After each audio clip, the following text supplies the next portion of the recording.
Soyons dans la joie, soyons dans l'allégresse, car voici les noces de l'agneau, et son épouse se fait belle.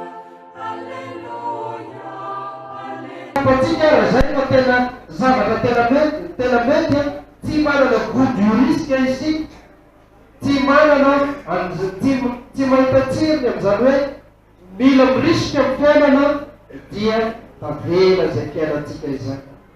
Nefa araky ny tantara araky ny teneny diakona tamin'ny Mariariva hoe ny vazaha aza milingilingy tena rehefa tsy misy monana dia tadiavo, milingilingy miakatra tendrombohitra diavo karobaty de tady kely iteteza mandeha amin'ny moto tena ina moa misaotisaoty miakatra ambony hazo azy, ary mandeha amin'ny manao rally sisa zavatra tena misy risque tena mila hahafaty nintiny aza fa misy tanjona ngeda hoe mahita fambiazana dia atao.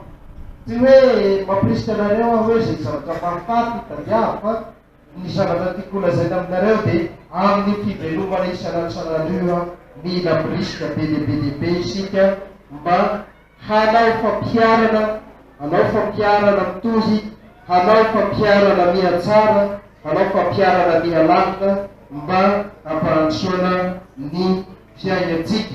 Ka zay no anetanana antsika rehetrarehetra, tsy ny tanora ihany fa isika rehetrarehetra, indrindra moa amin'ny fiainana maha-kristianina antsika dia mila mirisika isika, mila mandray andraikitra, mila mandray adidy, ary tsy mihaino izay fanarabiana raha ny zavatra tsara raha ny fitorinan'ny vaovao mahafaly no tanterahintsika fa vominay roso lalandava.